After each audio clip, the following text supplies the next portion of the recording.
पुढच्या बातमीकडे वळणार आहोत। नसरापूर अत्याचार हत्या प्रकरणाचा आज निकाल येणार आहे। आजच्या निकालाकडे संपूर्ण राज्याचं लक्ष लागलेलं आहे। अत्याचार खटल्यावर आज निर्णय होणार आहे। जलदगती सुनावणीचा हा ऐतिहासिक खटला सुरू होता।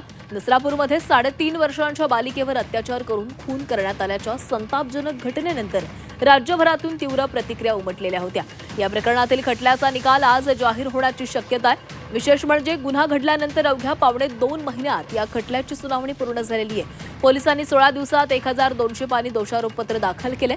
55 साक्षीदार, डीएनए, सीसीटीव्ही आणि वैद्यकीय पुराव्यांच्या आधारे या प्रकरणाची सुनावणी पूर्ण झालेली आहे। राज्याच्या न्यायालयीन इतिहासातील सर्वात जलद गतीने सुनावणी झालेल्या खटल्यांपैकी हा एक महत्त्वाचा खटला ठरणार आहे। त्यामुळे न्यायालय आरोपीला काय शिक्षा सुनावतं याकडे राज्यासह देशाचं लक्ष लागलं आहे।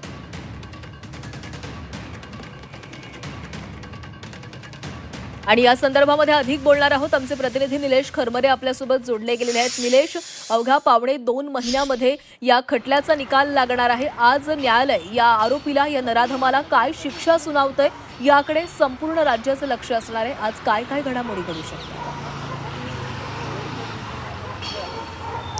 प्राची, जर बघितलं तर 1 मेला ही घटना घडली होती आणि आज तारीख आहे 25। जवळपास 56 दिवसांमध्ये हा न्यायालयीन खटला जो आहे तो अंतिम टप्प्यामध्ये आलेला आपल्याला पाहायला मिळत आहे। महत्त्वाचं म्हणजे या प्रकरणात जर बघितलं तर 16 दिवसांमध्ये आरोपपत्र जे आहे ते दाखल करण्यात आलं होतं आणि 21 जूनपासून या प्रकरणामध्ये इन कॅमेरा सुनावणी जी आहे ती सुरू झाली होती।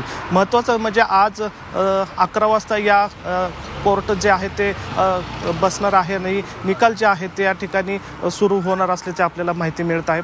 महत्त्वाचं म्हणजे या ठिकाणी जर बघितलं तर पुरावे बघता येईल किंवा घटनाक्रम बघता येईल तर या प्रकरणामध्ये फाशीची शिक्षा होणार असल्याची शक्यता या ठिकाणी वर्तवण्यात आलेली आहे। त्यामुळं आता 11 वाजता नेमकं न्यायालयाने काय निकाल देतं हे पाहणं महत्त्वाचं असणार आहे। माझ्या पाठीमागं शिवाजीनगर न्यायालय आहे।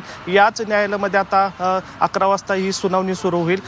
या संपूर्ण प्रकरणामध्ये जर बघितलं तर 50 पेक्षा जास्त जणांची साक्ष जी आहे ती नोंदवण्यात आलेली आहे आणि 1200 पानांचं आरोपपत्र जे आहे ते या ठिकाणी दाखल केलेलं आहे। त्यामुळं कोर्ट जे आहे त्या 5 मुद्द्यांवर या ठिकाणी शिक्षा जी आहे ती सुनावणार आहे। पहिली गोष्ट म्हणजे घटना घडतावेळेस जे 3 अल्पवयीन मुलं होती त्यांचं स्टेटमेंट नोंदवण्यात आलं होतं। CCTV असेल, वैद्यकीय अहवाल असेल आणि NHAIचा जो एक अहवाल जो आहे तो एक महत्त्वाचा असणार आहे। असे 5 गोष्टींचा संपूर्ण विचार करून कोर्ट जे आहे ते शिक्षा सुनावणार आहे। त्यामुळं संपूर्ण महाराष्ट्रासह देशाचं लक्ष लागलेलं आहे। नेमका निकाल काय होतो? खरं तर राज्याच्या न्यायालयीन इतिहासामध्ये जर बघितलं तर सर्वात वेगवान गतीने हा निकाल जो आहे तो देण्यात येणार आहे। कदाचित या निकालावरून आणखीन जे या आधीचे जे काही प्रकरणं आहेत अत्याचाराचे त्यांना पाठबळ मिळू शकतं आणि या निकालाचा संदर्भ देऊ शकतात। त्यामुळे या निकालाकडे